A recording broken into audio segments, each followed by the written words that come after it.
Life is precious, and we all have the opportunity of living it to the fullest. Unfortunately, so few of us know how to manage it all. How do we account for our opportunities? How do we account for our time? How do we account for our relationships, health, spirituality, homes, finances, influence, and careers? How do we account for the one life we have to live?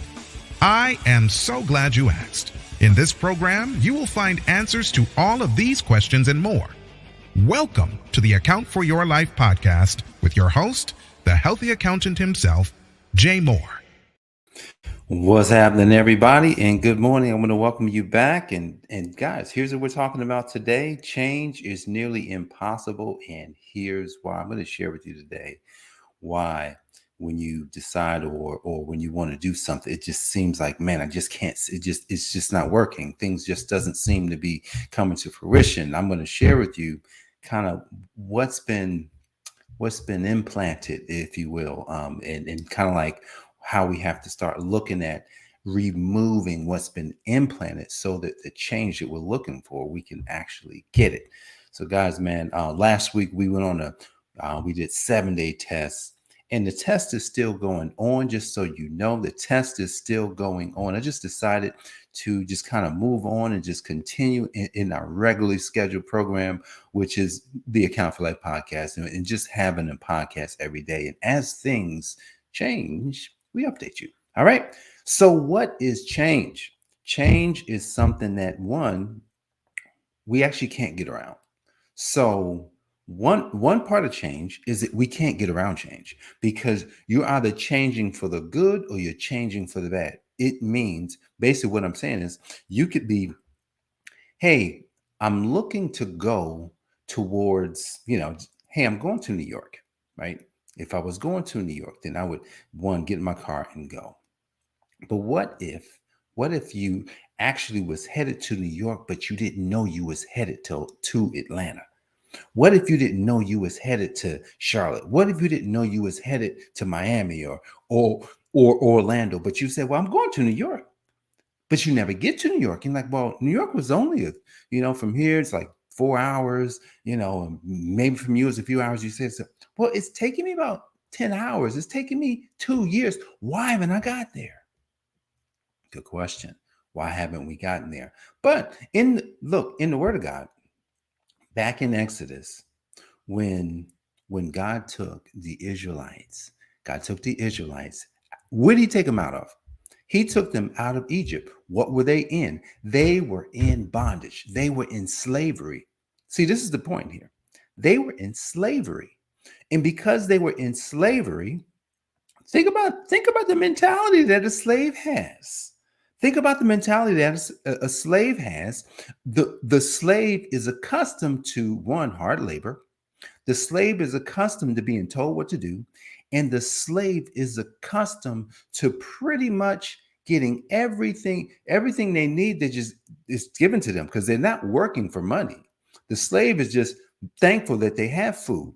The slave is thankful that they're not dead. The slave is just thankful that they have, at least they got their family. But at the end of the day, yeah, we had the slavery thing, and we don't realize that the slavery thing, we really don't like it. And then we get out of it. So when God took the Israelites out, his main focus, his main job, God's job was to, hey, I gotta train these people. I gotta make these people into the people that I want them to be, because right now they're slaves. Back to the drive. Like, you're going to New York, takes 4 hours from here, but yet it's been 2 years. I haven't gotten there. Why haven't I got to New York? And it's only a 4-hour drive. It's the same as what happened to the Israelites. Why didn't they get to the promised land when the promised land was, for walking, was about less than 24 hours? If the promised land was less than 24 hours, or is it walking? Maybe it's 40 days. Maybe 4 days, something like that. But just, you get the drift. If the promised land is within a distance that wouldn't take us our whole life. Some people spent their whole life going to the promised land and never got there. Change is nearly impossible. It's nearly impossible. And the children of Israel, the slavery that they came out, the story that's that is the Exodus is part of the clue here. See, we live in an age. It seems like things are better in 2023. That's what it seems like. But I would beg to differ.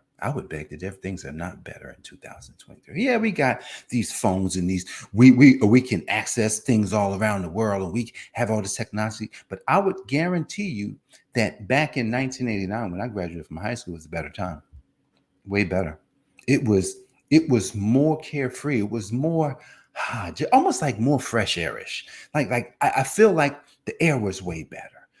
Life was simpler for everybody, even my parents. It was simpler. Yeah, they didn't have as much money. It didn't matter, but life was much simpler. See, in 2023, for some reason, we feel like, oh, we've got all the latest inventions and all the technology.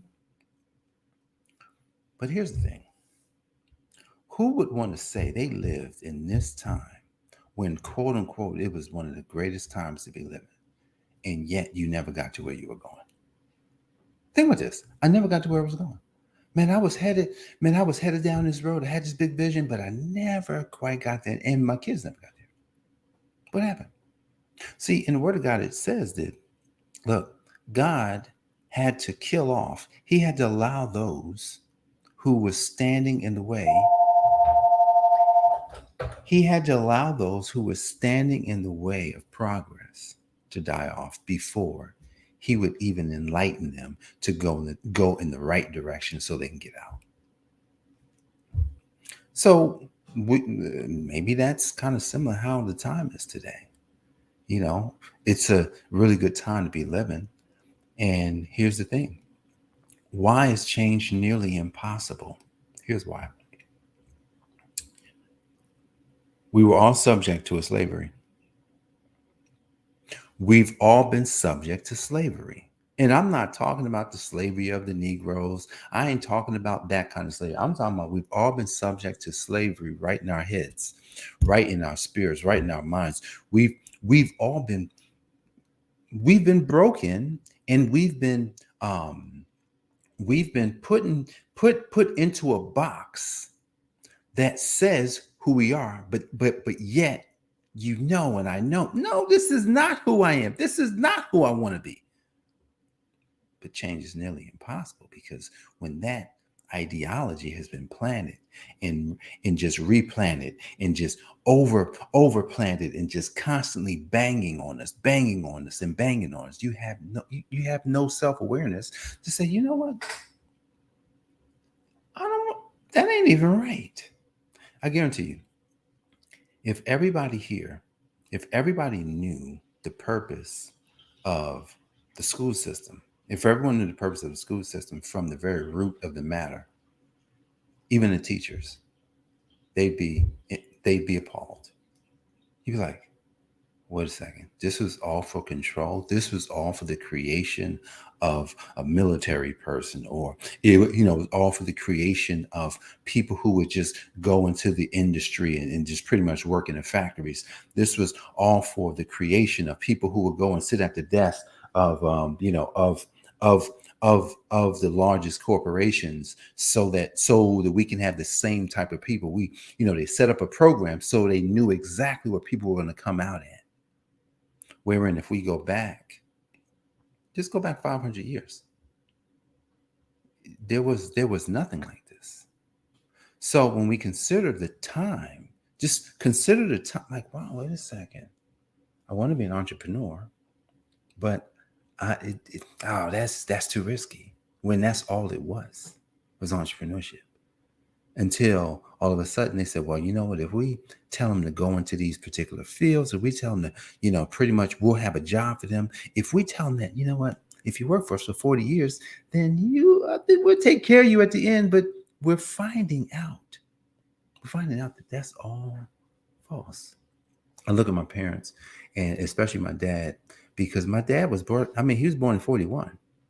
My dad's born in 1941.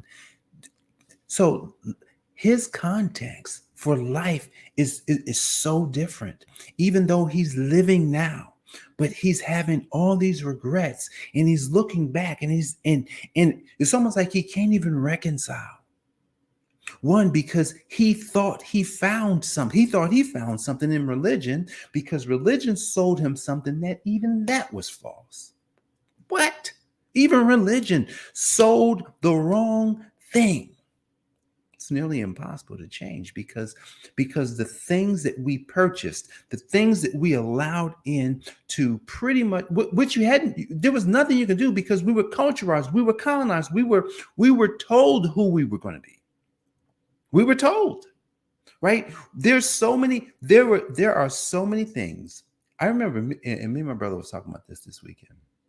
You walk into the classroom and there's a globe. Now, I'm not going to start a conspiracy theory. You need to do your research. There was a globe. There was a picture of a map. These are all strategically placed items inside of the classroom. And imagine this, just people being just constantly ingrained with these ideas that this is true, this is true, this is true, this is true. When you're so young, you can't help, you have to accept it as truth. So by the time you do get a chance to think about it, it's too late. Your mind won't even allow you to go and say, "Oh, this is not true. This is so false." What authority am I here on? Here's the authority that I come today with. My authority is that I've chosen a side. And I realized that when I chose a side, it was almost like a beacon. A beacon went off on the inside of me. Not just because I read the Bible. The Bible is part of the beacon. So when you read the Bible, you should be searching for the beacon on the inside. There should be almost like when you read the Bible, something should start aligning. You should say, "Oh my goodness." But what will happen is something on the inside will override everything. See, because there's things in the Bible that have been written. Look, I'm not saying the Bible in the form that is false. No, there are the way that the Bible has been written, it's been written to confuse you. So that's why you have to have the beacon on. And with that beacon on, you get to, that's all right. They're trying, I can see, they use that word. They use that word because they were trying to confuse the people. They didn't want to tell them plainly. They didn't want to tell them in this language. They didn't want to say, well, wait a second, when in the Torah, which is the first 5 books of the Bible, in the Torah, in the way the Jewish people have learned it, it's totally like what they learned totally different. And that's going down a rabbit hole. We're not going to go that far down today, because the point I'm making today is change is nearly impossible for just about anybody on this planet until they become self-aware. And this has nothing to do with religion. This really, look, at the end of the day, God placed us here to thrive. God placed us here so that if you got lost and you came into yourself, you'd win. You would just there are people who are winning even though they don't go to church and they're all religious. Plenty of people winning because what they found was them. They found themselves. So as we press forward, my management today for myself is, hey man, when I see things or see accomplishments that maybe I failed on, and things that I haven't quite yet accomplished, and I had to sit here and think about it this morning. I says, wow, there's sometimes that old programming tries to override what it is that I'm really going towards, and that you have to fight. I have to fight just to be like, okay, that's the old programming trying to come in. I have to fight. So look, this is where we're going to leave it today, because remember, last week we were all about the I amness, but here's the thing. There won't be a change, even by knowing that you have this I amness on the inside of you. Oh, I am this, I am. There still won't be a change. That is the risk because of the programming. If we don't really change on the inside, then it doesn't matter what we say, because the change has to happen on the inside for anything to happen on the outside. It's kind of like the last thing I'm gonna leave you with is I was in the mirror and I was looking at myself. I says, I'm very healthy, but yet I'm not where I want to be. Anybody here can say, man, I'm healthy, but I'm not where I want to be. Someone can look at me and say, Jay, man, you're in great shape, tip top. I'm not where I want to be. That's because something still has to happen on the inside. Change comes from the inside. And then when it comes from the inside, I want you to think of a seed. The seed grows in the dark. And as that seed manifests in the dark, then when it comes out into the light, that's when we see the manifestation of what the seed was. But we all are the same. So inside you got this seed growing. Just because you don't see it doesn't mean nothing's happened. It just means that you gotta, and I have to continue going forward, leaving the place where I was, knowing that I finally put the right address in the GPS to get to that place where I know that I'm place that I'm going, because that place is the place that really will be the culmination of who God said I am and who God always knew that I would be.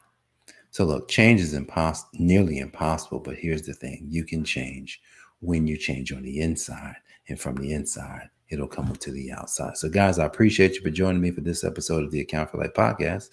Jay Moore, the Healthy Accountant, helping you to account for your life. God bless. I'll see you on the next episode. Peace. Thanks for joining us, listening friends. We are so glad you invested this time with us. Always remember, you only have one life to live, so live it to the fullest. This has been the Account for Your Life podcast with your host, the healthy accountant himself, Jay Moore. Until next time, make it a great day.